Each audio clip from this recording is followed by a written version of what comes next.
ಕಾಂಗ್ರೆಸ್ ಪಕ್ಷಕ್ಕೆ ಕಾಂಗ್ರೆಸ್ ಪ್ರಿಯಾಂಕಾ ಗಾಂಧೀಜಿ ಅವರಿಗೆ ಪ್ರಿಯಾಂಕಾ ಗಾಂಧೀಜಿ ಅವರಿಗೆ ಪ್ರಿಯಾಂಕಾ ಗಾಂಧೀಜಿ ಅವರಿಗೆ ಬಂಧುಗಳೇ, ನಿಮ್ಮೆಲ್ಲರ ನೆಚ್ಚಿನ ನಾಯಕಿ, ನಮ್ಮೆಲ್ಲರ ಕಣ್ಮಣಿ ಪ್ರಿಯಾಂಕಾ ಗಾಂಧೀಜಿ ಅವರು ಇಂಡಿ ಮತಕ್ಷೇತ್ರದ ಸನ್ಮಾನ್ಯ ಶ್ರೀ ಯಶವಂತರಾಯಗೌಡ ಪಾಟೀಲ್ ಸಾಹೇಬ್ರ ಪರವಾಗಿ ಇಲ್ಲಿ ಮತಯಾಚನೆಗೆ ಬಂದಿದ್ದಾರೆ.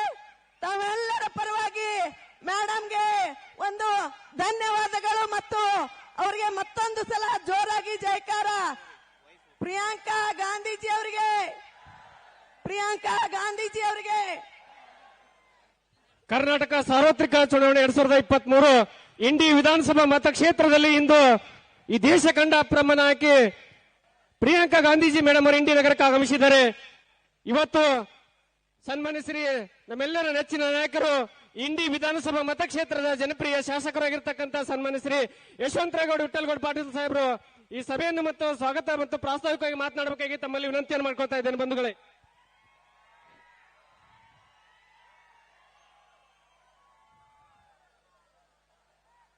ಈ ಕ್ಷೇತ್ರದ ಅಧಿದೇವನಾಗಿರ್ತಕ್ಕಂಥ ಶಾಂತೇಶ್ವರನ ಸ್ಮರಣೆ ಮಾಡಿ ಈ ಭಾಗದ ಎಲ್ಲ ಯುಗ ಪುರುಷರನ್ನ ಸ್ಮರಣೆ ಮಾಡಿ ಈ ಒಂದು ಕರ್ನಾಟಕ ವಿಧಾನಸಭೆ 2023ರ ಈ ಸಾರ್ವತ್ರಿಕ ಚುನಾವಣೆಯ ಪ್ರಚಾರಾರ್ಥವಾಗಿ ಈ ಒಂದು ಸಭೆಯನ್ನ ನಿಮ್ಮೆಲ್ಲರನ್ನ ಉದ್ದೇಶಿಸಿ ಮಾತನಾಡಲು ಆಗಮಿಸಿರ್ತಕ್ಕಂಥ ಈ ದೇಶದ ನಮ್ಮೆಲ್ಲರ ಅತ್ಯಂತ ಪ್ರೀತಿಗೆ ಪಾತ್ರವಾಗಿರ್ತಕ್ಕಂಥ ಗಾಂಧಿ ಕುಟುಂಬದ ಕುಡಿ ಜವಾಹರ್ಲಾಲ್ ನೆಹರು ಅವರ ಮರಿಮೊಮ್ಮಗಳು, ತಾಯಿ ಇಂದಿರಾ ಗಾಂಧಿಯ ಮೊಮ್ಮಗಳು, ಹಾಗೆ ದಿವಂಗತ ರಾಜೀವ್ ಗಾಂಧಿ ಮತ್ತು ಸೋನಿಯಾ ಗಾಂಧಿ ಅವರ ಸುಪುತ್ರಿ, ನಮ್ಮೆಲ್ಲರ ನಾಯಕಿಯಾಗಿರ್ತಕ್ಕಂಥ ಶ್ರೀಮತಿ ಪ್ರಿಯಾಂಕಾ ಗಾಂಧಿ ಅವರಿಗೆ ನಿಮ್ಮನ್ನ ಬಹಳ ಪ್ರೀತಿಯಿಂದ ಇವತ್ತು ಸ್ವಾಗತಿಸ್ತಾ ಇದೆ. ಹಾಗೆ ಈ ಕಾರ್ಯಕ್ರಮದಲ್ಲಿ ಭಾಗಿಯಾಗಿರ್ತಕ್ಕಂಥ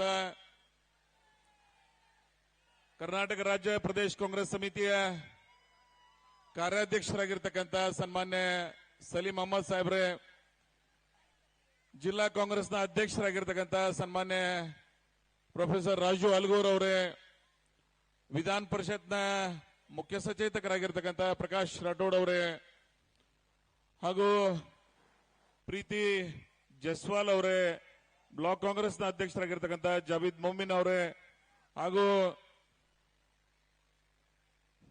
ಸುಪುತ್ರಿ ಆಗಿರ್ತಕ್ಕಂಥ ಸಂಯುಕ್ತ ಪಾಟೀಲ್ ಅವರೇ, ಶ್ರೀಮತಿ ಕಾಂತಾ ನಾಯ್ಕ್ ಅವರೇ, ಮಲ್ಲಿಕಾರ್ಜುನ್ ಲೋಣಿ ಅವರೇ, MR ಪಾಟೀಲ್ ರೇ, ಪ್ರಶಾಂತ್ ಕಾಳೆ ಅವರೇ, ಬಹುತೇಕ ವೇದಿಕೆ ಮೇಲೆ ಇರ್ತಕ್ಕಂಥ ಎಲ್ಲ ನನ್ನ ಆತ್ಮೀಯರೇ, ವಿಶೇಷವಾಗಿ ಈ ಕಾರ್ಯಕ್ರಮದಲ್ಲಿ ಭಾಗಿಯಾಗಿರ್ತಕ್ಕಂಥ ನನ್ನ ತಾಲೂಕಿನ ಎಲ್ಲ ಪೂಜನೀಯ ಶ್ರದ್ಧೆಯ ತಾಯಂದ್ರೆ, ಹಿರಿಯರೇ, ಬಂಧುಗಳೇ, ಕಾಂಗ್ರೆಸ್ ಪಕ್ಷದ ಕಾರ್ಯಕರ್ತರೇ, ಇವತ್ತು ಕರ್ನಾಟಕ ವಿಧಾನಸಭೆ ಇವತ್ತೊಂದು ಈ ನಗರಕ್ಕೆ ಕಾಂಗ್ರೆಸ್ ಪಕ್ಷದ ಪರವಾಗಿ, ನಮ್ಮೆಲ್ಲರ ಪರವಾಗಿ, ನಮ್ಮ ಸಹಾಯಕ್ಕೆ ನಮ್ಮ ನಾಯಕಿಯನ್ನು ಇವತ್ತು ಬಂದಿದ್ದಾರೆ. ನಾನು ಅವ್ರನ್ನ ಈ ಸಂದರ್ಭದಲ್ಲಿ ಇನ್ನೊಮ್ಮೆ ಸ್ವಾಗತಿಸಿ, ನಾನು 10 ನಿಮಿಷ ಮಾತಾಡ್ತೀನಿ, 40 ನಿಮಿಷ ನಿಮ್ ಜೊತೆಗೆ ಅವ್ರು ಮಾತನಾಡ್ತಾರೆ. ಬಹುತೇಕ ಈ ದೇಶದಲ್ಲಿ ಒಂದು ಹೊಸ ಸಂಚಲನ ಮೂಡಿಸ್ತಕ್ಕಂಥ ನಾಯಕಿ, 2ನೇ ಇಂದಿರಾ ಗಾಂಧಿ ಅಂತ ನಾವು ಕರಿತೀವಿ ಅವ್ರನ್ನ. ಶ್ರೀಮತಿ ಪ್ರಿಯಾಂಕಾ ಗಾಂಧಿ ಅವರು ಭವಿಷ್ಯದ ಈ ದೇಶದ ನಾಯಕಿ. ಈ ದೇಶದಲ್ಲಿ ತನ್ನದೇ ಆದಂತ ಒಂದು ವಾಕ್ಚಾತುರ್ಯದಿಂದ ಈ ದೇಶದ 140 ಕೋಟಿ ಜನಮಾನಸ್ಸಿನಲ್ಲಿ ಒಂದು ವಿಶೇಷವಾದಂತಹ ಹೆಸರನ್ನು ಪಡೆದಿರತಕ್ಕಂಥ ಶ್ರೀಮತಿ ಪ್ರಿಯಾಂಕಾ ಗಾಂಧಿ ಅವರನ್ನ ನಾವೆಲ್ಲ ಇವತ್ತು ಸ್ವಾಗತಿಸೋಣ. ಹಾಗೆ ನಾನು ಈ ಭಾಗವನ್ನ ನಿಮ್ಮೆಲ್ಲರನ್ನ ಯಾವ ಪದಗಳಿಂದ ಕೊಂಡಾಡಬೇಕೋ ಗೊತ್ತಿಲ್ಲ. ಕಳೆದ 30 ವರ್ಷಗಳಿಂದ ನನ್ನ ರಾಜಕಾರಣದ ಭವಿಷ್ಯವನ್ನ ಜನ್ಮವನ್ನು ಕೊಟ್ಟಿದ್ದೀರಿ ನೀವೆಲ್ಲ. ನಿಮ್ಮನ್ನ ಸದಾ ನಾನು ನನ್ನ ಹೃದಯಾಂತರದಲ್ಲಿ ಸ್ಮರಿಸೋದ್ರ ಜೊತೆಗೆ ಈ ಜಿಲ್ಲೆ ಕರ್ನಾಟಕ ರಾಜ್ಯಕ್ಕೆ ಅನನ್ಯ ಕೊಡುಗೆಯನ್ನ ನೀಡಿದೆ. ಈ ಅವಿಭಾಜ್ಯ ಜಿಲ್ಲೆ ಜನ ತಾಯಿ ಇಂದಿರಾ ಗಾಂಧಿಯನ್ನ ಬಂಗಾರದಲ್ಲಿ ತೂಕ ಮಾಡಿ ಈ ರಾಜ್ಯವನ್ನ ಈ ದೇಶವನ್ನ ಕಟ್ಟುವಲ್ಲಿ ಈ ಜಿಲ್ಲೆಯ ಜನ ಸಮರ್ಪಣಾ ಭಾವನೆಯಿಂದ ಶ್ರಮಿಸಿದ್ದಾರೆ ಅನ್ನೋದನ್ನ ನೆನಪಿಸ್ಕೋಬೇಕಾಗ್ತದೆ ನಾನಿವತ್ತು. ಹಾಗೆ ಆಲ್ಮಟ್ಟಿ ಡ್ಯಾಮ್ ಕಟ್ಟಬೇಕಾದ್ರೆ ಬಿಜಾಪುರ ಮತ್ತು ಬಾಗಲಕೋಟೆ ಜಿಲ್ಲೆಯ ಜನ ತಮ್ಮ ಭೂಮಿ ಮನೆ ಮಠಗಳನ್ನ ತಮ್ಮ ಸರ್ವಸ್ವವನ್ನ ಕಳ್ಕೊಂಡಿರ್ತಕ್ಕಂಥ ಆ ಮಹಾಜನತೆ ಈ ಕರ್ನಾಟಕವನ್ನ ಕಟ್ಟುವಲ್ಲಿ ಇವತ್ತು ಶ್ರಮಿಸಿದ್ದಾರೆ. ಆ ಎಲ್ಲ ಯಾರ್ಯಾರು ಸಹಾಯ ಮಾಡಿದಾರೋ ಅವರೆಲ್ಲರನ್ನ ಸ್ಮರಿಸ್ಕೋಬೇಕಾದದ್ದು ನಮ್ಮೆಲ್ಲರ ಧರ್ಮ ಮತ್ತು ಕರ್ತವ್ಯ. ಹಾಗೆ ಇಂಡಿ ಭಾಗ ಇಲ್ಲೊಂದು ವಿಶೇಷವಾದಂತ ಬದುಕನ್ನ ನಮ್ಮ ಭಾಗಕ್ಕೆ ಕೊಟ್ಟಿದ್ದೀವಿ. ಈ ಭಾಗದ ಜನ ಅನೇಕ ವಿಧದಲ್ಲಿ ಇವತ್ತು ಸ್ವಾತಂತ್ರ್ಯ ಸಂಗ್ರಾಮದಲ್ಲಿ ನಮ್ಮವರು ಶ್ರಮಿಸಿದ್ದಾರೆ, ಯುಗ ಪುರುಷರಾಗಿ ಹೋಗಿದ್ದಾರೆ. ಸಾಹಿತಿಗಳ ಇತಿಹಾಸವನ್ನ ಇವತ್ತು ಸಿಂಪಿ ಲಿಂಗಣ್ಣವರಾಗಿರ್ಬಹುದು, ಮಧುರ ಚಂದ್ರಾಗಿರ್ಬಹುದು, ಇವರೆಲ್ಲರೂ ಈ ಭಾಗಕ್ಕೆ ಒಂದು ಸಾಹಿತ್ಯಿಕ ಸ್ಪರ್ಶವನ್ನ ನೀಡಿದ್ದಾರೆ. ಈ ಭಾಗ ಶಾಂತಿ ಪ್ರೀತಿಯಿಂದ ಬದುಕನ್ನ ಕೊಟ್ಟಿದೆ. ಭೀಮೆಯ ಒಡಿಲು, ಭೀಮೆಯ ನೀರು ಗಂಗೆ ನಮ್ಮ ಬದುಕನ್ನು ಕೊಟ್ಟಿದ್ದಾಳೆ. ಇವತ್ತು ಕೃಷ್ಣೆಯ ನದಿ ನೀರು ಇಂಡಿ ಬ್ರಾಂಚ್ ಕೆನಾಲ್ ಮುಖಾಂತರ, ILC ಮುಖಾಂತರ, ವಿವಿಧ ಯೋಜನೆಗಳ ಮುಖಾಂತರ ನಮ್ಮ ಬದುಕು ಬಾಳನ್ನ ಬೆಳಗಿದೆ. ಇನ್ನೂ ಅನೇಕ ಕೆಲಸಗಳಲ್ಲಿ ಆಗಬೇಕಾಗಿದೆ. ಅವೆಲ್ಲವನ್ನ ಮುಂದಿನ ದಿನಮಾನದಲ್ಲಿ ದೃಢ ಸಂಕಲ್ಪ ಮಾಡತಕ್ಕಂತ ಒಂದು ಪ್ರಯತ್ನವನ್ನ ನಾವು ನೀವು ಕೂಡಿ ಮಾಡೋಣ. ಆದ್ರೆ 2013ರಿಂದ 2018 ಅವಧಿ ಈ ತಾಲೂಕವನ್ನ ಸುವರ್ಣಾಕ್ಷರದಿಂದ ಬಡತಕ್ಕಂತ ಅವಧಿ ಅದು. ಈ ತಾಲೂಕಿನಲ್ಲಿ 44 ದಶಕಗಳಿಂದ ಉಳಿದಿರತಕ್ಕಂತ 40 ವರ್ಷಗಳಿಂದ ಉಳಿದಿರತಕ್ಕಂತ ಅನೇಕ ಕಾರ್ಯಗಳನ್ನ, ವಿಶೇಷವಾಗಿ ಭೀಮಾಶಂಕರ್ ಸಹಕಾರಿ ಸಕ್ಕರೆ ಕಾರ್ಖಾನೆ ಈ ಭಾಗದ ನಮ್ಮ ರೈತರ ಕನಸಾಗಿತ್ತು. ಅದು ನನಸು ಮಾಡುವಲ್ಲಿ ಕರ್ನಾಟಕ ಕಾಂಗ್ರೆಸ್ ಸರ್ಕಾರ, ಸನ್ಮಾನ್ಯ ಸಿದ್ದರಾಮಯ್ಯನವರ ನೇತೃತ್ವ ಸರ್ಕಾರ ಬಹಳ ಅನನ್ಯ ಕೊಡುಗೆ ನೀಡಿದೆ ಅನ್ನೋದನ್ನ ನಾವೆಲ್ಲ ನೆನಪಿಸ್ಕೋಬೇಕಾಗ್ತದೆ. ರೈತರ ಬದುಕಿಗೆ ಹೊಸ ವಿಧದಲ್ಲಿ ನಾವು ಸಾಕ್ತಾ ಇದ್ದೀವಿ. ಹಾಗೆ ಇರಿಗೇಷನ್ ದಲ್ಲಾಗ್ಲಿ, ಇವತ್ತು ಕೆರೆ ತುಂಬುವಂತ ಯೋಜನೆಗಳಾಗಿರ್ಬೋದು. ಹಾಗೆ ಈ ಭಾಗ ಲಿಂಬೆಯಿಂದ ಹೆಚ್ಚಿಗೆ ಬೆಳೀತಕ್ಕಂಥ ಪ್ರದೇಶ, ನಾವು ಲಿಂಬೆ ಖನಿಜ ಅಂತ ಕರೆಸ್ಕೋತೀವಿ. ಈ ಪ್ರದೇಶದಲ್ಲೊಂದು ನಿಂಬೆ ಅಭಿವೃದ್ಧಿ ಮಂಡಳಿಯನ್ನ ರಾಜ್ಯ ಮಟ್ಟದ ಒಂದು ಲೈಮ್ ಬೋರ್ಡ್ ಅನ್ನ ಏನು ಮಾಡಿಕೊಟ್ಟಿದ್ದಾರೆ, ನಾನು ಅದನ್ನ ಇವತ್ತು ನೆನಪಿಸ್ಕೋಬೇಕಾಗ್ತದೆ. ಹಾಗೆ ಇವತ್ತು ಇನ್ನೂ ಅನೇಕ ವಿಧದಲ್ಲಿ ಇಂಡಿ ನಗರದ ಅಭಿವೃದ್ಧಿಯನ್ನಾಗಲಿ, ಇವತ್ತು ಕೃಷಿ ವಿಜ್ಞಾನ ಕೇಂದ್ರ ಆಗಿರ್ಬೋದು, ಮಿನಿ ವಿಧಾನಸೌಧ. ನಾನು ನಿಮ್ಗೆ ಹೇಳಿದ್ದೀನಿ, ಒಂದು ಮಾತನ್ನ ಕೊಟ್ಟಿದ್ದೀನಿ. ಇವತ್ತು mini Vidhana Soudha tahsildar AC office ಉದ್ದೇಶ ಕೊಟ್ಟು ಇಟ್ಕೊಂಡ್ರು ಸಹಿತ ಮುಂದಿನ ದಿನಮಾನದಲ್ಲಿ ಇಂಡಿ ಜಿಲ್ಲೆ ಮಾಡೋಗೋಸ್ಕರ ನಾನು ಮಾಡಿರ್ತೀನಿ.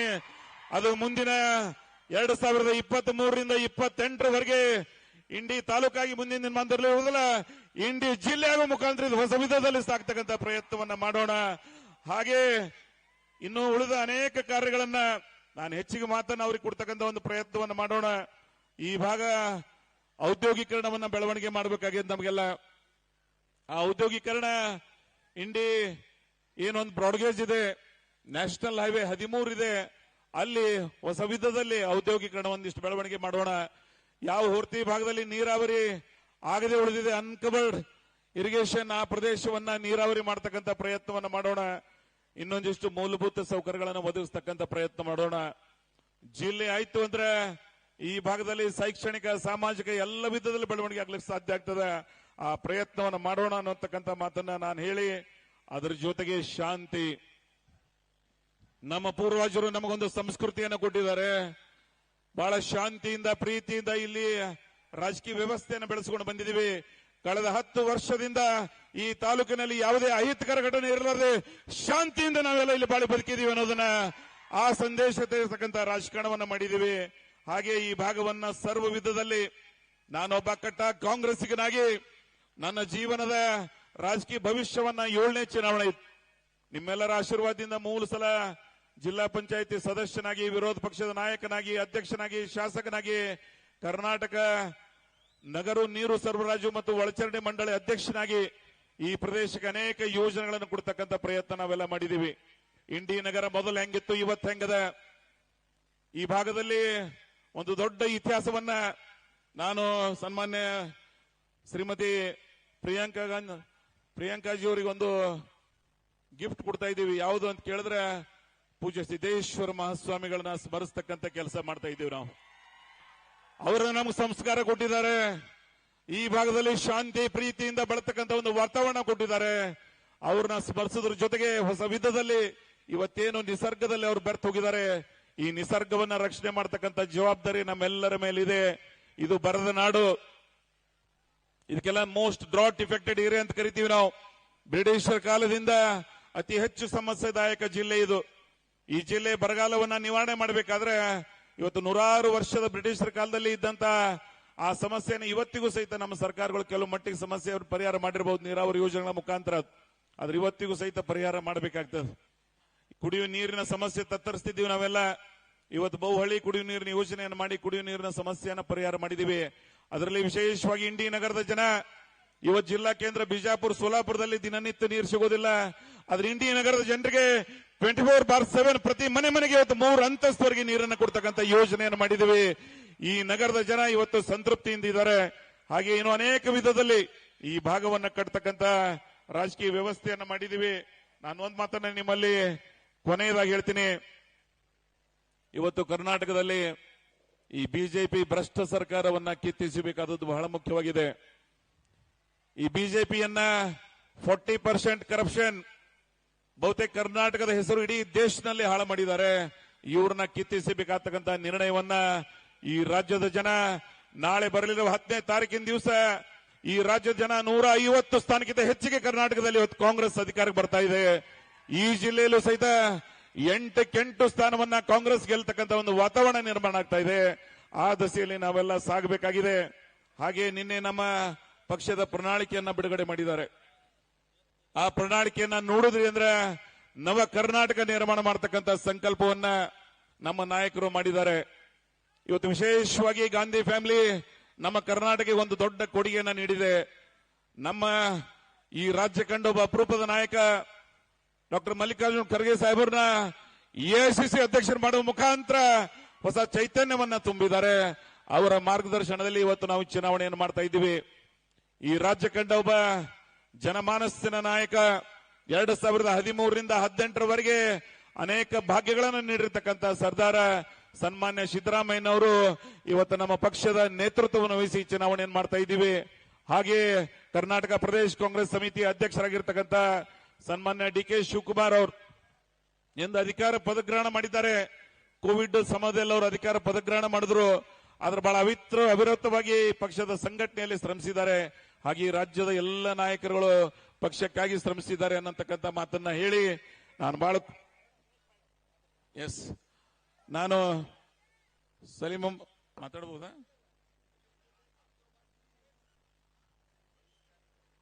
ಅದಕ್ಕಾಗಿ ನಾನು ಒಂದು ಮಾತನ್ನ ತಮ್ಮ ಹತ್ರ ಹೇಳಬೇಕಾಗ್ತದೆ. 4 ಪ್ರಮುಖ ಕಾಂಗ್ರೆಸ್ ಗ್ಯಾರಂಟಿ ಬಹುತೇಕ ಇಲ್ಲೆಲ್ಲ ತಾಯಂದ್ರು ಸೇರಿದಿರಿ. 200 ಯೂನಿಟ್ ವಿದ್ಯುತ್ ಫ್ರೀಯಾಗಿ ಪುಕ್ಷಟ್ಟಿಯಾಗಿ ನಿಮ್ಗೆ ಕೊಡ್ತಕ್ಕಂಥ ಒಂದು ಯೋಜನೆ ಆಗಿರ್ಬೋದು. ಇವತ್ತು ಗೃಹ ಲಕ್ಷ್ಮಿ ಪ್ರತಿ ತಿಂಗಳ ಮನೆ ಯಜಮಾನಿಗೆ 2,000 ರೂಪಾಯಿ ಕೊಡ್ತಕ್ಕಂಥದ್ದಾಗಿರ್ಬೋದು. ಇವತ್ತು ಅನ್ನಭಾಗ್ಯ ವಿಶೇಷವಾಗಿ ಈ ರಾಜ್ಯದ ಹಸಿವು ಮುಕ್ತ ಕರ್ನಾಟಕ ಮಾಡುವಲ್ಲಿ ಪ್ರತಿ 10 ಕೆಜಿ ಪ್ರತಿ ಮನೆಗೆ ನೀಡ್ತಕ್ಕಂಥದ್ದಾಗಿರ್ಬೋದು. ಹಾಗೆ ನಿರುದ್ಯೋಗಿಗಳಿಗೆ ಪ್ರತಿ ತಿಂಗಳ 3,000 ರೂಪಾಯಿ, ಒಂದು ವರ್ಷಕ್ಕೆ 36,000 ರೂಪಾಯಿ ಇವತ್ತು ಡಿಗ್ರಿ ಹೋಲ್ಡರ್ಸ್ಗೆ ಕೊಡೋದಾಗಬಹುದು. ಡಿಪ್ಲೊಮಾ ಹೋಲ್ಡರ್ಸ್ಗೆ 1,500, ಒಂದು ವರ್ಷಕ್ಕೆ 18,000 ರೂಪಾಯಿ ಕೊಡ್ತಕ್ಕಂಥದ್ದಾಗಿರ್ಬೋದು. ಅಂಗನವಾಡಿ ಕಾರ್ಯಕರ್ತರಿಗೆ ಸಹಾಯ ಮಾಡ್ತಕ್ಕಂಥ ಯೋಜನೆ ಆಗಿರ್ಬೋದು. ಎಲ್ಲಕ್ಕಿಂತ ಮಿಗಿಲಾಗಿ ಪ್ರಿಯಾಂಕಾ ಗಾಂಧೀಜಿಯವರ ಪರಿಕಲ್ಪನೆಯಿಂದ ಇಡೀ ಮಹಿಳೆಯರು ನಾಳೆ ಕರ್ನಾಟಕದಂತ ಎಲ್ಲಾದ್ರೂ ಬಸ್ ಸಂಚಾರ ಆದ್ರೆ ಪುಕ್ಷಟ್ಟಿಯಾಗಿ ಫ್ರೀಯಾಗಿ ಬಸ್ ಸಂಚಾರ ಮಾಡ್ತಕ್ಕಂಥ ಒಂದು ಐತಿಹಾಸಿಕ ನಿರ್ಣಯ ನಮ್ಮ ಪಕ್ಷ ಕೈಗೊಂಡಿದೆ. ಹಾಗೆ ಅನೇಕ ಯೋಜನೆಗಳನ್ನ ಇವತ್ತು ಮೀಸಲಾತಿಯನ್ನ 50ರಿಂದ 75ರವರೆಗೆ ಏರಿಸ್ತಕ್ಕಂಥ ಒಂದು ಪ್ರಯತ್ನವನ್ನ ನಮ್ಮ ಪ್ರಣಾಳಿಕೆಯಲ್ಲಿ ಬಿಡುಗಡೆ ಮಾಡಿದ್ದಾರೆ. ನವ ಕರ್ನಾಟಕ ಕಟ್ತಕ್ಕಂಥ ಯೋಜನೆಗಳನ್ನು ಮಾಡಿದ್ದಾರೆ. ಎಲ್ಲ ಯೋಜನೆಗಳನ್ನ ಮೊದಲನೇ ಸರ್ಕಾರ ರಚನೆ ಆದ ನಂತರ ಮೊದಲನೇ ಬಜೆಟ್ ನಲ್ಲಿ ಘೋಷಣೆ ಮಾಡ್ತಕ್ಕಂಥ ಒಂದು ಐತಿಹಾಸಿಕ ತೀರ್ಮಾನವನ್ನು ಮಾಡಿದ್ದಾರೆ. ನಾನು ಕರ್ನಾಟಕದ ಕಾಂಗ್ರೆಸ್ ಪಕ್ಷ ಹೊಸ ವಿಧದಲ್ಲಿ ಇವತ್ತು ಸಾಗ್ತಾ ಇದೆ. ನಾಳೆ ಪೂರ್ವಕ್ಕೆ ಸೂರ್ಯ ಹುಟ್ಟುದು ಎಷ್ಟು ಸತ್ಯದನೋ ಕರ್ನಾಟಕದಲ್ಲಿ ಕಾಂಗ್ರೆಸ್ ಅಧಿಕಾರ ಬರೋದು ಸಹಿತ ಅಷ್ಟೇ ಸತ್ಯದಂತಕ್ಕಂಥ ಮಾತನ್ನ ಹೇಳಿ ಇವತ್ತೇನು ಈ ಬಿಜೆಪಿ ಅಧಿಕಾರ ಅವಧಿಯಲ್ಲಿ ನಮಗೇನು ಅನುದಾನದ ತಾರತಮ್ಯವನ್ನು ಮಾಡಿದ್ದಾರೆ ಆ ಎಲ್ಲವನ್ನ ಸರಿಪಡಿಸ್ತಕ್ಕಂಥ ಕೆಲಸ 2023ರಿಂದ 28ರವರೆಗೆ ಮಾಡೋಣ. ಈ ತಾಲೂಕಿನ ಎಲ್ಲ ಸಮುದಾಯದವ್ರನ್ನ ನಾನು ಯಾವ ಭಾಷೆಯಿಂದ ಕೊಂಡಾಡಬೇಕು ಗೊತ್ತಿಲ್ಲ. 6-7 ಚುನಾವಣೆಗಳವರೆಗೆ ನಾನು ಇಡೀ ಕುಟುಂಬವನ್ನ ನನ್ನನ್ನ ನೀವು ಬೆಂಬಲಿಸಿದ್ರಿ. ನಿಮ್ಮ ಶಕ್ತಿ, ನಿಮ್ಮ ಆಶೀರ್ವಾದದಿಂದ ಈ ತಾಲೂಕಿನಲ್ಲಿ ಸಾಮರಸ್ಯದ ಬದುಕನ್ನು ಕಟ್ಟಿದೀವಿ. ಎಲ್ಲ ಸಮುದಾಯದವ್ರನ್ನ ಪ್ರೀತಿಯಿಂದ ಕಾಣ್ತಕ್ಕಂಥ ರಾಜಕಾರಣವನ್ನ ಮಾಡಿದೀವಿ. ಅದಕ್ಕಾಗಿ ನಿಮ್ಮನ್ನ ಹೃದಯಾಂತಳದಿಂದ ಪ್ರೀತಿಸಬೇಕಾದದ್ದು ನನ್ನ ಕರ್ತವ್ಯ ಮತ್ತು ನನ್ನ ಧರ್ಮ ಅನ್ನತಕ್ಕಂಥ ಮಾತನ್ನ ಹೇಳಿ ಪ್ರಿಯಾಂಕಾ ಗಾಂಧೀಜಿ ಅವರು ಇಂಡಿ ನಗರಕ್ಕಿಳಿದಂತ ಸಂದರ್ಭದಲ್ಲಿ ಹೆಲಿಪ್ಯಾಡ್ ನಲ್ಲಿ ಸಾಮಾನ್ಯ ಜನರ ಹತ್ರ ಹೋಗಿ ಅವರಿಗೆ ಕೈ ಕುಲ್ತಕ್ಕಂಥ ವಾತಾವರಣ ಈ ದೇಶದಲ್ಲಿ ಯಾರಾದರೂ ನಾಯಕತ್ವ ಇದ್ರೆ ಅದು ಗಾಂಧಿ ಕುಟುಂಬಕ್ಕಂತಕ್ಕಂಥ ಮಾತನ್ನ ಹೇಳಬೇಕಾಗ್ತದೆ. ಜನ ಮನಸ್ಸಿನಿಗಾಗಿ ಪ್ರಧಾನಮಂತ್ರಿ ಆಗ್ತಕ್ಕಂಥ ಅವಕಾಶ ಅವರ ತಾಯಿಗಿತ್ತು, ಆದ್ರೆ ಅವ್ರಾಗ್ಲಿಲ್ಲ. ಈ ರಾಷ್ಟ್ರದ ಒಬ್ಬ ಆರ್ಥಿಕ ತಜ್ಞನನ್ನ ಪ್ರಧಾನಮಂತ್ರಿಯನ್ನಾಗಿ ಮಾಡಿ ಅಧಿಕಾರ ತ್ಯಾಗವನ್ನ ಮಾಡಿರ್ತಕ್ಕಂಥ ಮಹಾತ್ಮ ಗಾಂಧೀಜಿ ನಂತರ ತ್ಯಾಗಕ್ಕೆ ಇನ್ನೊಂದು ಹೆಸರು ಯಾವ್ದಾದಿದ್ರೆ ಅದು ಶ್ರೀಮತಿ ಸೋನಿಯಾ ಗಾಂಧಿ ಅವರು ಅನ್ನೋದನ್ನ ಬಹಳ ಅಭಿಮಾನದಿಂದ ನಾವೆಲ್ಲ ನೆನಪಿಸ್ಕೋಬೇಕಾಗ್ತದೆ. ರಾಹುಲ್ ಗಾಂಧಿ ಅವರು ಇವತ್ತು ಕನ್ಯಾಕುಮಾರಿಯಿಂದ ಕಾಶ್ಮೀರದವರೆಗೆ ಭಾರತ್ ಜೋಡೋ ಪಾದಯಾತ್ರೆಯನ್ನು ಮಾಡಿ ಇಡೀ ದೇಶದ ಬದುಕು ಸಾಮರಸ್ಯದಿಂದ ಕೂಡಬೇಕಂತಕ್ಕಂಥ ಚಿಂತನೆಯಿಂದ ಆ ಭಾರತ್ ಜೋಡೋ ಬಹಳ ಯಶಸ್ವಿಯಾದಂತಹ ಯಾತ್ರೆಯನ್ನು ಮಾಡಿದ್ದಾರೆ. ಫಾರೂಕ್ ಅಬ್ದುಲ್ಲಾ ಅವರು ಹೇಳದಂಗೆ ಶಂಕರಾಚಾರ್ಯರ ನಂತರ ಈ ದೇಶದಲ್ಲಿ ಜನರಿಗಾಗಿ ಪಾದಯಾತ್ರೆ ನಡೆದಿದ್ರೆ ಅದು ರಾಹುಲ್ ಗಾಂಧಿ ಅವರ ನೇತೃತ್ವದಲ್ಲಿ ನಡೆದಿದೆ ಅನ್ನೋದನ್ನ ನಾವೆಲ್ಲ ನೆನಪಿಸ್ಕೋಬೇಕಾಗ್ತದೆ. ಇವತ್ತೇನ್ ಪ್ರಿಯಾಂಕಾಜಿ ಅವರು ನಮ್ಮ ಹತ್ರ ಬಂದಿದ್ದಾರೆ. ನಮ್ಮ ರಾಜ್ಯದಲ್ಲಿ ನಾನು ನಾಯಕಿ, ಸ್ತ್ರೀ ಎದರಲ್ಲೂ ಕಡಿಮೆ ಇಲ್ಲತಕ್ಕಂಥ ಸಮಾನವಾದಂತಹ ಬದುಕನ್ನ ನೀಡಬೇಕಂತ ಚಿಂತನೆಯಿಂದ ನಾನು ನಾಯಕಿ ಅಂತಕ್ಕಂಥ ಒಂದು ಕಾರ್ಯಕ್ರಮಕ್ಕೆ ಬಂದು ಈ ರಾಜ್ಯದ ಇಡೀ ಸ್ತ್ರೀ ವರ್ಗವನ್ನ ಗೌರವಿಸ್ತಕ್ಕಂಥ ಕಾರ್ಯ ಅವರು ಮಾಡಿದ್ದಾರೆ. ನಾನು ಅದಕ್ಕಾಗಿ ಅವ್ರನ್ನ ಬಹಳ ಸಂತೋಷದಿಂದ ಈ ಸಂದರ್ಭದಲ್ಲಿ ಅಭಿನಂದಿಸ್ತೀನಿ. ನಾನು ಕೊನೆಯದಾದ ಒಂದೇ ಒಂದು ಮಾತು, ಇವತ್ತೇನ್ ಚುನಾವಣೆ ನಾಳೆ ಮುಂದಿನ 10 ದಿನದಲ್ಲಿ ನಡೀತಾ ಇದೆ. ಬಹುತೇಕ ಎಲ್ಲ ಸಮುದಾಯದವರು, ಪ್ರಮುಖ ಸಮುದಾಯದವರು ನಮಗೆ ಸಹಾಯವನ್ನು ಮಾಡ್ತಾ ಇದ್ದಾರೆ. ಅಲ್ಪಸಂಖ್ಯಾತರು, ಹಿಂದುಳಿದ ವರ್ಗದವರು, ಇಡೀ ಎಲ್ಲವರದು ಪ್ರಜಾಧ್ವನಿಯಲ್ಲಿ ಸನ್ಮಾನ್ಯ ಸಿದ್ದರಾಮಯ್ಯನವರು ಬಂದು ನಮಗೆ ಶಕ್ತಿಯನ್ನು ತುಂಬೋಗಿದ್ದಾರೆ. ಮೊನ್ನೆ ಜಮೀರ್ ಅಹಮದ್ ಖಾನ್ ಅವರು ಬಂದು ಶಕ್ತಿಯನ್ನು ತುಂಬಿದ್ದಾರೆ.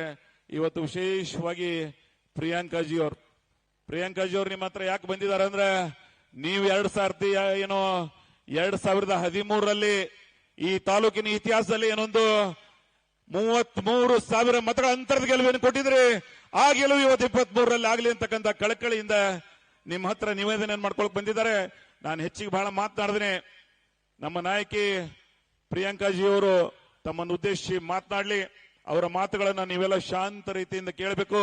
ನಾನು ಇನ್ನೊಮ್ಮೆ ಈ ಭಾಗದ ಸರ್ವ ಜನರ ಪರವಾಗಿ ಇವತ್ತೇನು ನಮ್ಮ ಮನೆಯಲ್ಲಿ ಪ್ರತಿಯೊಬ್ಬರು ನನಗೆ ಹೇಳ್ತಾ ಇದ್ರು, 2ನೇ ಇಂದಿರಾ ಗಾಂಧಿಯನ್ನು ಕರೆಸ್ತಾ ಇದ್ರಿ ಗೌಡ್ರು ಅಂತ. ನೀವು ಅಂತ 2ನೇ ಇಂದಿರಾ ಗಾಂಧಿ ಭವಿಷ್ಯದ ನಾಯಕಿ. ಈ ದೇಶ 23ರಲ್ಲಿ ನಾವು ಕಾಂಗ್ರೆಸ್ ಇಲ್ಲಿ ಅಧಿಕಾರಕ್ಕೆ ಬಂದ್ರೆ 24ರಲ್ಲಿ ಭಾರತದಲ್ಲಿ ಕಾಂಗ್ರೆಸ್ ನೇತೃತ್ವ ಸರ್ಕಾರ ಬರ್ತದೆ. ಆ ಸಂದರ್ಭದಲ್ಲಿ ಈ ದೇಶ ಒಂದು ಹೊಸ ವಿಧದಲ್ಲಿ ಸಾಗ್ಲಿಕ್ಕೆ ಸಾಧ್ಯ ಆಗ್ತದೆ ಅಂತಕ್ಕಂಥ ಮಾತನ್ನ ಹೇಳಿ ತಮ್ಮೆಲ್ಲರಿಗೂ ವಂದಿಸಿ ನನ್ನ 4 ಮಾತುಗಳನ್ನು ಮುಗಿಸ್ತಾ ಇದ್ದೀನಿ. ಜೈ ಹಿಂದ್, ಜೈ ಕಾಂಗ್ರೆಸ್. ಇಲ್ಲಿವರೆಗೆ ತಮ್ಮನ್ನೆಲ್ಲ ಉದ್ದೇಶಿಸಿ ಮಾತನಾಡಿದ ನಮ್ಮೆಲ್ಲರ ನೆಚ್ಚಿನ ನಾಯಕರು, ಈ ಭಾಗದ ಜನಪ್ರಿಯ ಶಾಸಕರಾಗಿರ್ತಕ್ಕಂಥ ಸನ್ಮಾನ್ಯ ಶ್ರೀ ಯಶವಂತರೇಗೌಡ ವಿಠ್ಠಲಗೌಡ ಪಾಟೀಲ್ ಸಾಹೇಬರಿಗೆ ತಮ್ಮೆಲ್ಲರ ಪರವಾಗಿ, ವೇದಿಕೆ ಪರವಾಗಿ ತುಂಬ ಹೃದಯದ ಧನ್ಯವಾದಗಳು.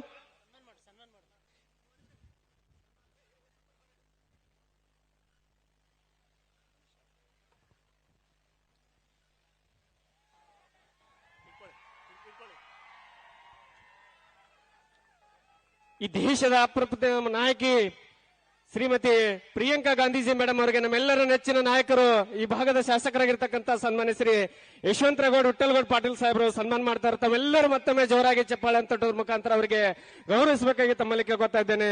ಪ್ರಿಯಾಂಕಾ ಗಾಂಧೀಜಿ ಮೇಡಮ್ ಅವರಿಗೆ, ಕಾಂಗ್ರೆಸ್ ಪಕ್ಷಕ್ಕೆ, ಕಾಂಗ್ರೆಸ್ ಪಕ್ಷಕ್ಕೆ, ಕಾಂಗ್ರೆಸ್ ಪಕ್ಷಕ್ಕೆ, ಪ್ರಿಯಾಂಕಾ ಗಾಂಧಿ ಮೇಡಮ್ ಅವರಿಗೆ, ಯಶವಂತರೇಗೌಡ ಪಾಟೀಲ್ ಸಾಹೇಬರಿಗೆ, ಯಶವಂತರೇಗೌಡ ಪಾಟೀಲ್ ಸಾಹೇಬರಿಗೆ ಧನ್ಯವಾದಗಳು. ಈಗ ನಮ್ಮನ್ನು ಉದ್ದೇಶಿಸಿ ರಾಷ್ಟ್ರ ನಾಯಕರು, ಅಖಿಲ ಭಾರತ ಕಾಂಗ್ರೆಸ್ ಕಮಿಟಿಯ ಜನರಲ್ ಸೆಕ್ರೆಟರಿಯಾದ ಶ್ರೀಮತಿ ಪ್ರಿಯಾಂಕಾ ಗಾಂಧಿ ಅವರು ನಮ್ಮನ್ನು ಉದ್ದೇಶಿಸಿ ಮಾತನಾಡಿದ್ದಾರೆ. ಶ್ರೀಮತಿ ಪ್ರಿಯಾಂಕಾ ಗಾಂಧಿ ಅವರು.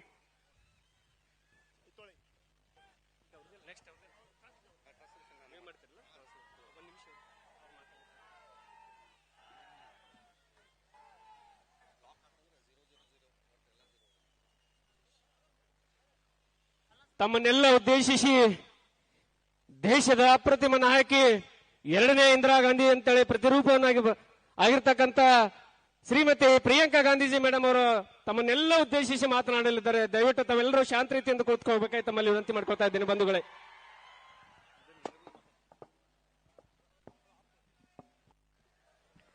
श्री यशवंत राय गौडा पाटिल जी, श्री सलीम अहमद जी, श्री प्रकाश राठौर जी, श्री राजू अलगूर जी, कांग्रेस के सभी उपस्थित नेतागण, कार्यकर्तागण और पदाधिकारी, आप सबका इस सभा में बहुत बहुत स्वागत।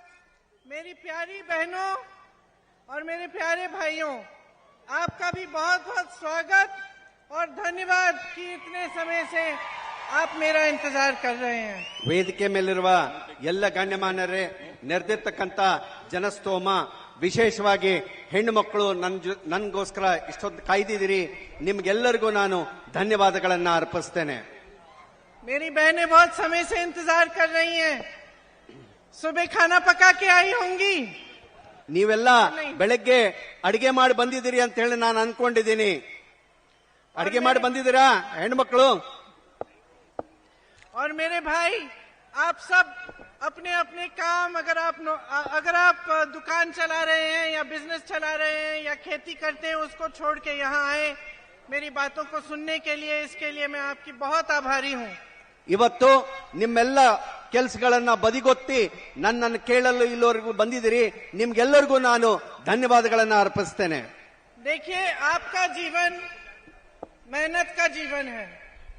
मैं जानती हूँ कि सुबह से शाम तक आप ईमानदारी से, मेहनत के साथ अपने परिवार को आगे बढ़ाने के लिए काम करते हैं।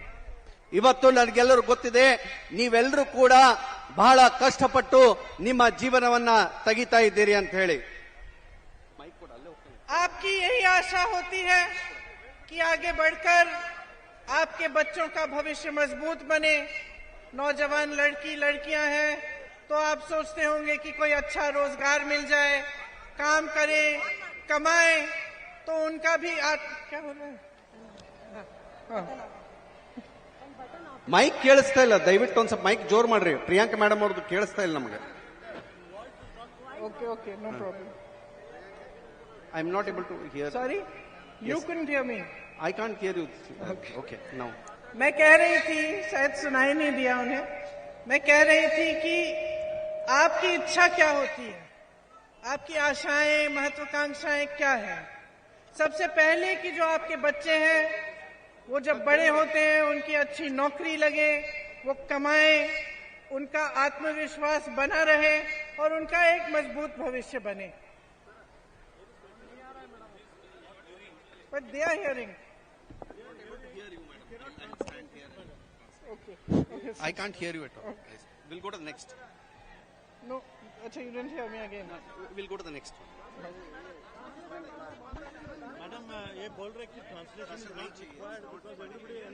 आप सबको हिंदी समझ में आती है?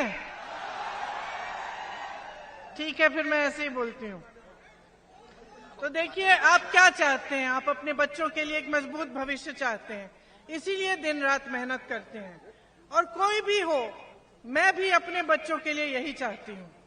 और सरकार का इसमें एक बहुत बड़ा रोल होता है, बहुत बड़ी भूमिका होती है, क्योंकि जब आप संघर्ष करते हैं, आपके जीवन में मुश्किलें आती हैं, आपके लिए कोई समस्या उठती है, तो सरकार आपको बहुत मदद कर सकती है। जैसे मेरी बहनें यहाँ हैं, आज महंगाई की वजह से आपके जीवन में कितनी मुश्किलें हैं। आप जानते हैं कि सिलेंडर 1100 रुपए का हो गया है।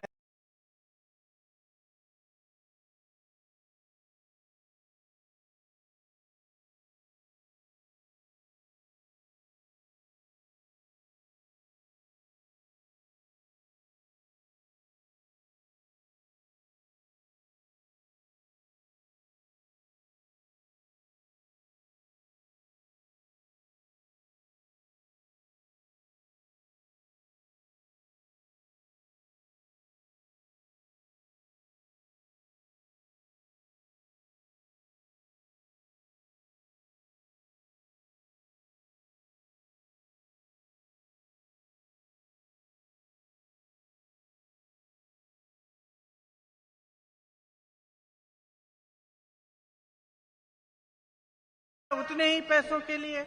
तो ये तमाम मुश्किलें आपके सामने हैं और 3.5 सालों से जो ये मुश्किलें हैं ये कम नहीं हुई हैं। बढ़ती चली गई हैं क्योंकि आपको एक ऐसी सरकार मिली जो शुरू से ही गलत तरीके से बनी।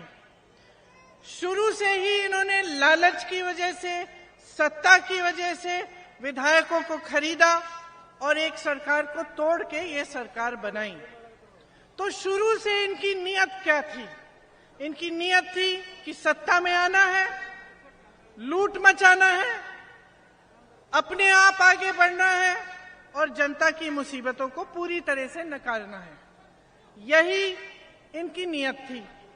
अब ये सरकार आई, 3.5 सालों से क्या हुआ? आज तो मुझे ताज्जुब हुआ, मैं यहां आ रही थी तो मैंने देखा कि प्रधानमंत्री मोदी जी यहीं पास में कहीं एक भाषण दे रहे हैं। तो मैंने कहा मैं देखूं क्या कह रहे हैं। मुझे ताज्जुब हुआ कि जिसको दुनिया कह रही है या उनके लोग कह रहे हैं कि सर्वशक्तिमान, सर्वोपरि, सर्वश्रेष्ठ, विकास पुरुष, ये सब उनके बारे में कह रहे हैं। और ये विकास पुरुष जो हमारे प्रधानमंत्री हैं, कर्नाटका आके कह रहे हैं कि मेरा एक सपना था कि मैं कर्नाटका में विकास लाऊंगा, मेरा एक सपना था कि कर्नाटका को मैं पूरे देश में विकास का मिसाल बनाऊंगा। तो क्यों नहीं बनाया? आप तो सर्वोपरि हैं, सर्वशक्तिमान हैं,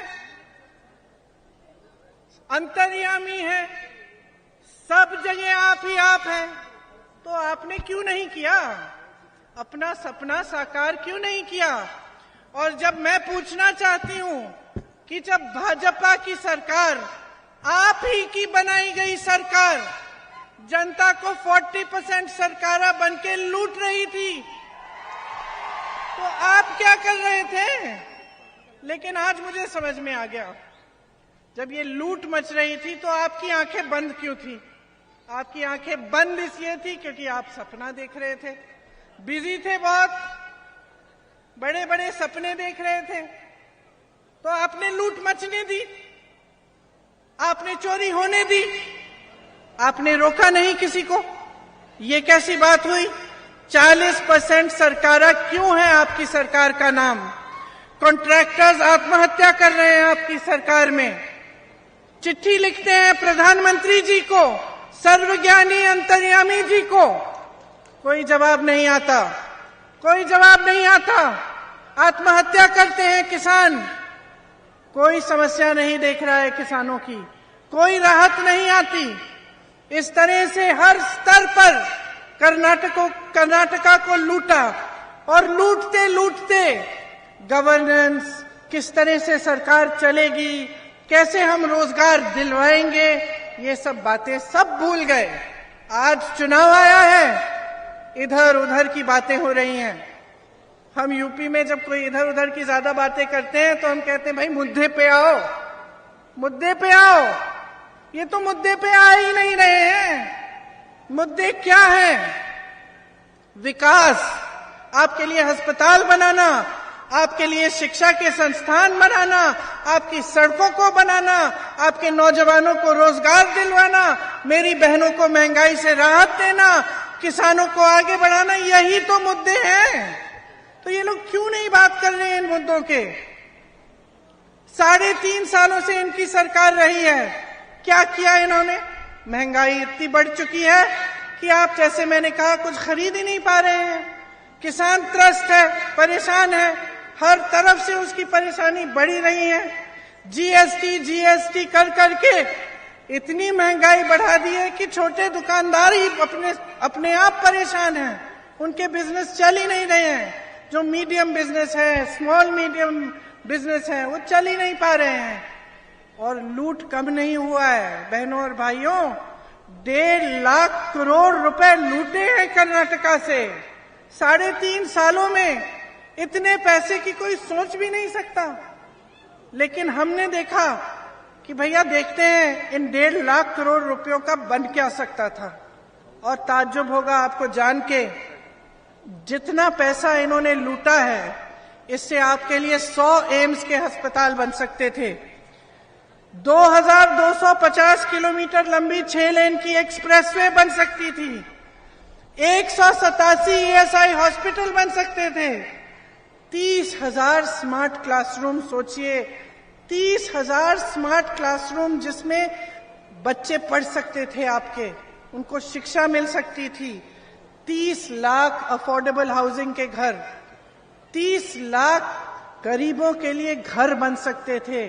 और इन्होंने क्या किया? उन पैसों को लूटा। और आज आपके सामने मुंह दिखाने लायक नहीं है। आज आपके सामने आपके मुद्दों पे बात नहीं कर सकते।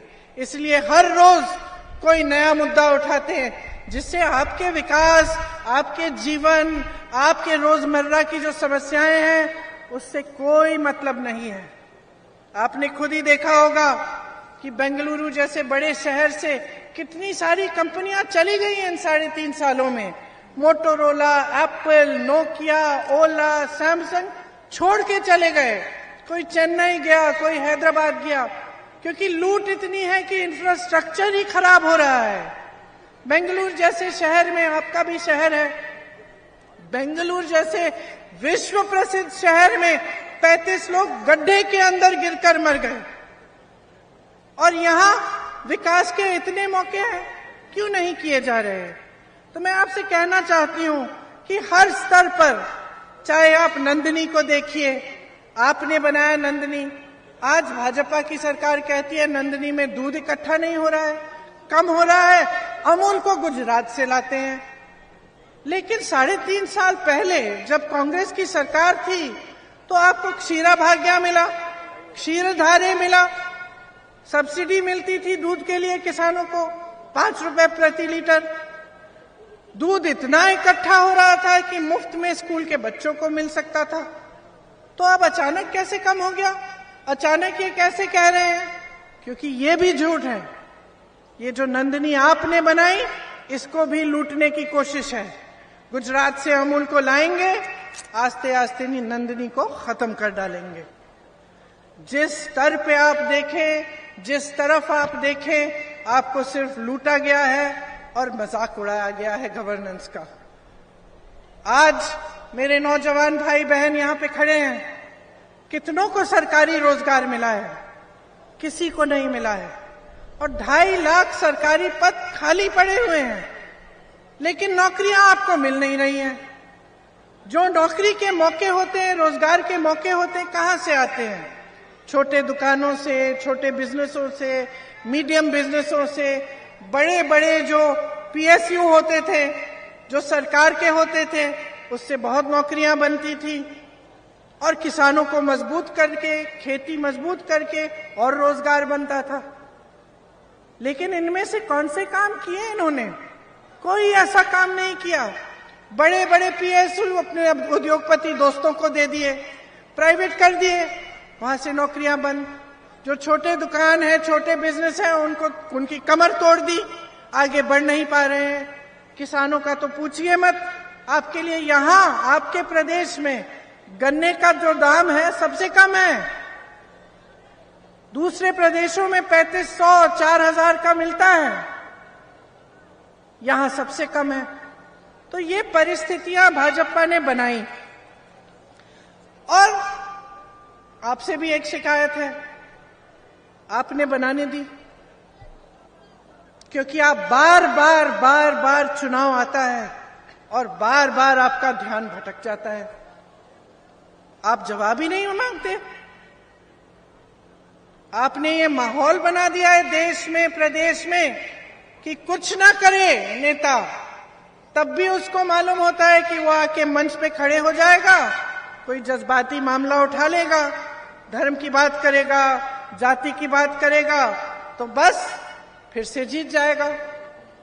तो अगर उसको मालूम है कि वो ये सब बातें करके चुनाव जीत सकता है, तो वो काम क्यों करेगा? इसीलिए तो काम करना बंद हो गया है।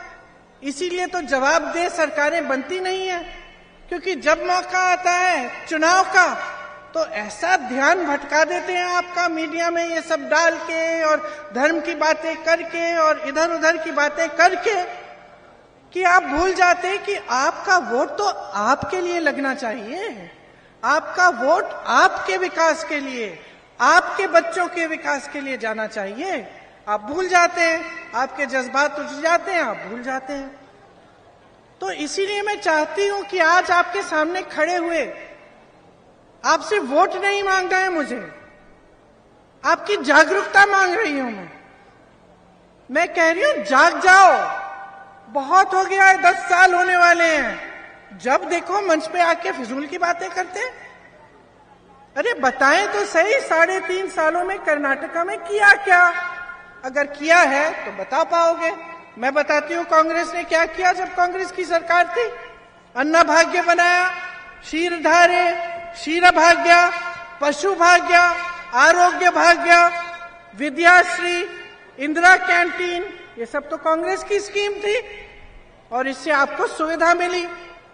कांग्रेस की सरकारों ने राजस्थान में देखिए, छत्तीसगढ़ में देखिए, किसानों के कर्ज माफ किए हैं।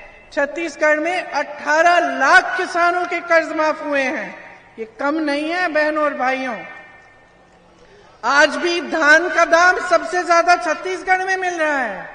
चुनाव के समय कहा पुरानी पेंशन स्कीम लागू होगी, राजस्थान में लागू है, छत्तीसगढ़ में लागू है, हिमाचल में लागू कर रहे हैं।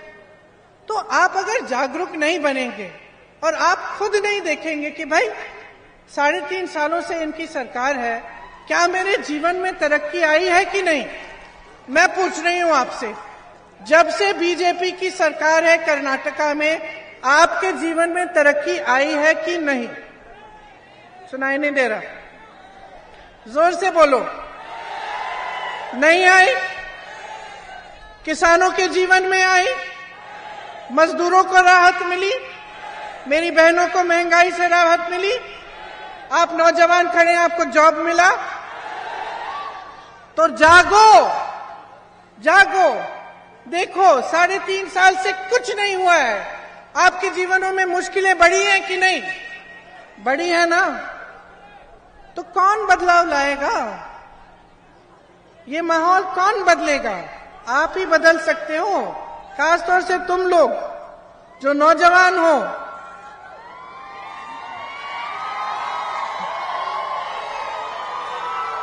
बदलाव लाओ, अपना हक मांगो। ऐसी सरकारों को मत लाओ जो आपका आदर नहीं करते हैं, जो आपका हक नहीं देते हैं। कांग्रेस आपको अपने हक देना चाहती है, इसीलिए कांग्रेस ने कुछ गारंटी बनाई है। क्या है ये गारंटी?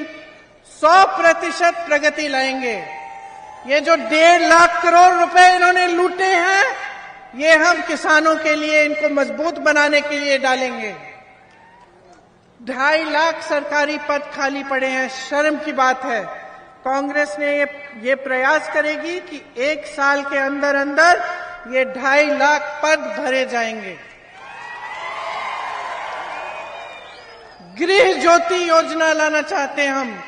200 यूनिट बिजली आपको फ्री मिलेगी।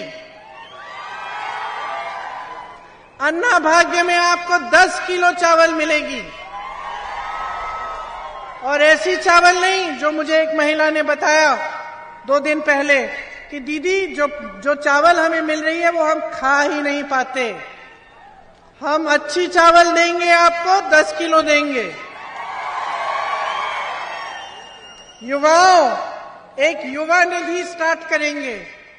युवा निधि में जिसका ग्रेजुएशन हो गया है लेकिन नौकरी नहीं है, उसको हर महीने 3,000 रुपए सरकार देगी।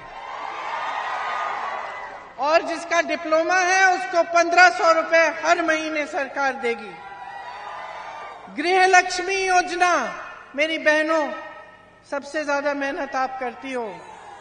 आप घर का बोझ, महंगाई का बोझ, समाज का बोझ उठाती हो। मैं जानती हूं कितना मुश्किल है जीवन। मैं जानती हूं कि इसके बावजूद सबसे कम सहायता समाज आपका करता है। इसीलिए कांग्रेस पार्टी आपकी मेहनत, को पहचानते हुए आपके लिए गृह लक्ष्मी योजना लाई है, जिसमें आपको 2000 रुपए हर महीने आपके खाते में जाएगा। आपको बस में जाने के लिए जहां भी जाए आपको बस का पास फ्री में मिलेगा। देखिए, जो खास तौर से शहरों में डिलीवरी का काम करते हैं, घरों में काम करते हैं, जो अस्थायी मजदूर हैं, इनके लिए बहुत कम सुविधाएं देती है सरकार। लेकिन आज जो ये काम कर रहे हैं उनकी भी मुसीबतें बहुत हैं। बड़े बड़े शहरों में जाते हैं, 4-5 लोग छोटे छोटे कमरों में रहकर सुबह से शाम तक मेहनत करते हैं कमाने के लिए, अपने परिवारों के लिए। तो कांग्रेस पार्टी एक न्यूनतम आय तय करना चाहती है घरेलू और डिलीवरी के कर्मियों के लिए, ताकि आपको एक मिनिमम वेज मिलना चाहिए, जिससे आपका कोई फायदा, आपका शोषण न कर पाए। इसी तरह से 3000 करोड़ रुपए हम बजट में अस्थायी कर्मी के कल्याण के बोर्ड में डालेंगे। ऑटो ड्राइवर के लिए, टैक्सी ड्राइवर्स के लिए भी हम एक ऐसी कल्याण का बोर्ड बनाएंगे जिसमें 50-50 करोड़ रुपए डाल के उनकी मदद और उनकी सहायता के लिए हम काम करेंगे। जो रुकी हुई सिंचाई की योजनाएं हैं, आप जानते हैं कई नदियों से जो सिंचाई की योजनाएं कांग्रेस ने शुरू की थी, उनको रोका गया। बीजेपी ने उनका कुछ भी आगे काम नहीं बढ़ाया। और जैसे कांग्रेस ने गोवा के साथ ट्राइब्यूनल बनाया था, महादाई जो प्रोजेक्ट था उसके लिए कि समस्याएं हम सुलझाएं, ये सब चीजें भी भाजपा ने रोक दी। तो हम इनको फिर से शुरू करेंगे ताकि आपकी सिंचाई में मुसीबतें कम हो। इसी तरह से हमने सोचा है कि जो छोटे दुकानदार हैं, छोटे बिजनेस वाले हैं, आपके लिए भी फंड्स बने, आपके एक वेलफेयर फंड बने, ताकि जितना नुकसान आपने लिया है इन 3.5 सालों में, उससे कुछ राहत मिले आपको। हमने light engineering, automobiles, electrical equipment में हम चाहते हैं कि नए नए उद्योग बने। हम चाहते हैं कि कर्नाटका में जो ये इलेक्ट्रिक गाड़ियां हैं, जो पेट्रोल डीजल से नहीं चलती, जो आजकल एक बहुत नई चीज निकली है, हम चाहते हैं कि कर्नाटका ही इनका हब बने, यहां सबसे ज्यादा बने, इससे बहुत रोजगार मिलेंगे। और बीदर से लेकर चामराजनगर तक एक इंडस्ट्रियल कॉरिडोर बनाना चाहते हैं, जिसमें टाउनशिप बने।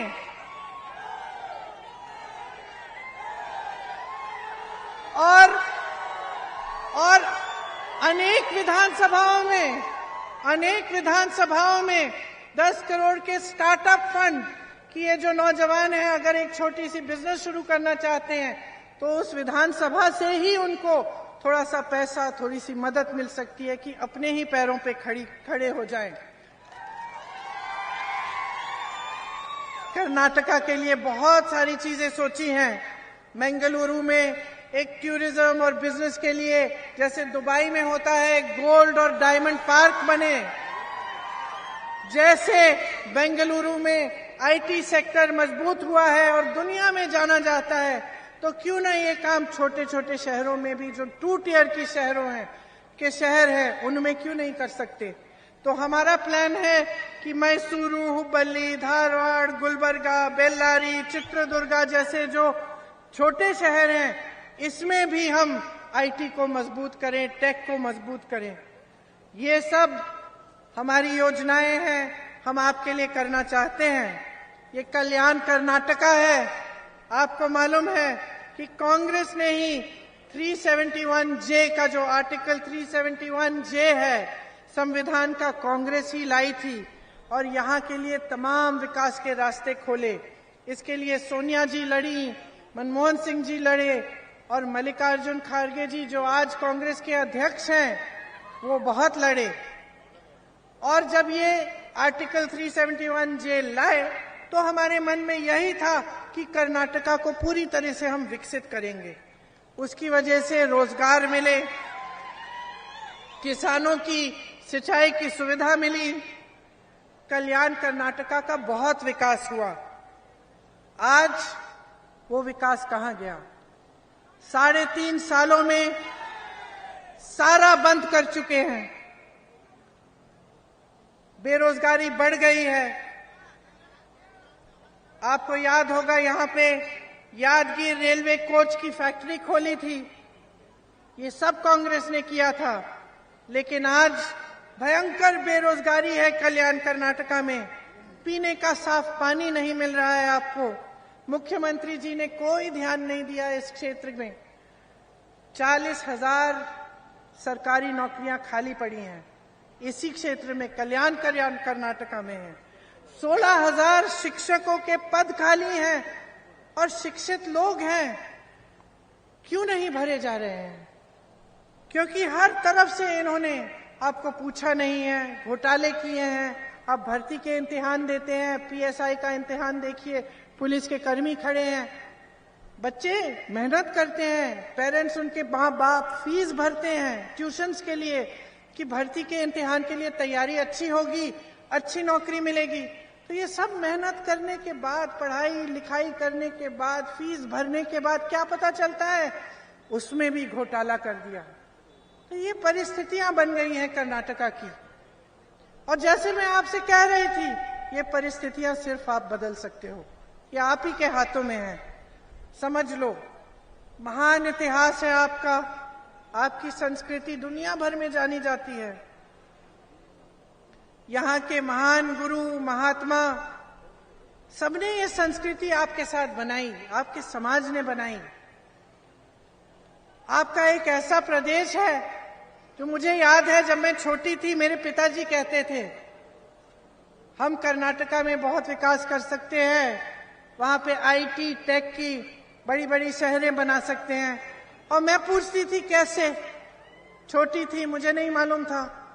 पिताजी ने कहा क्योंकि शिक्षित लोग हैं कर्नाटका में, इंग्लिश बोलते हैं, शिक्षित लोग हैं और टेक आईटी में बहुत शिक्षित हैं। तो ये दोनों चीजें जो हैं, जो इंग्लिश में भी भाषा इंग्लिश की भाषा में मजबूत है, आईटी टेक्नोलॉजी में मजबूत है, तो पूरी दुनिया में ये भागीदार बन सकते हैं जो आईटी और टेक आने वाला है। ये 1984-85 की बात कर रही हूं मैं। तो आप तब से पहचाने जाते थे अपनी मेहनत के लिए, यहाँ की शिक्षा के लिए, अपनी संस्कृति के लिए, और इसके लिए कि आप सब मेहनत से अपने प्रदेश को बनाने लायक हैं और खुद अपने पैरों पे खड़े होने लायक हैं। तो उस परंपरा को तोड़िए मत। अपने प्रदेश को ऐसे हाथों में देकर जो सिर्फ लूटना चाहते हैं, दिल में सत्ता की लालच है, आपकी कोई परवाह नहीं है, उनके हाथों में मत दो। अब बंद करो ये सब। अपने विकास के लिए, अपने बच्चों के भविष्य के लिए, अपना वोट अपने प्रदेश के लिए, अपनी ही लिए दीजिए। तभी यहाँ पे विकास आएगा, तभी आपका प्रदेश फिर से दुनिया में पहचाना जाएगा। सारी कंपनियां वापस यहाँ आएंगी, रोजगार बनेंगे और एक नया भविष्य, एक उज्जवल भविष्य आप बना पाएंगे। तो यही मेरा आग्रह है कि आप जागरूक बने, अपनी शक्ति से अपना भविष्य अपने हाथों में लीजिए। इन लोगों की बातों में मत पड़िए।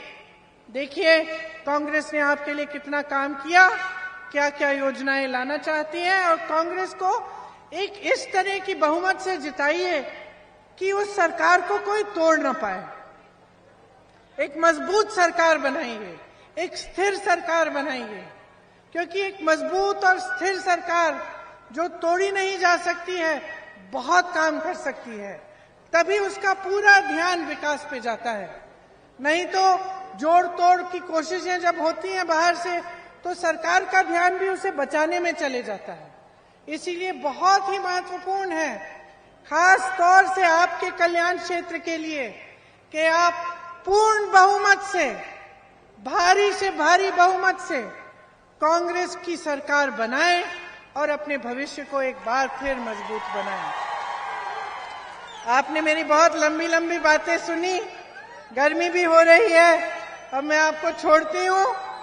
बहुत प्रेम दिया आपने, इसके लिए मैं हमेशा आभारी रहूंगी। एक बार मेरे साथ कहिए, कर्नाटका की, कर्नाटका की, कर्नाटका की। धन्यवाद। जय हिंद।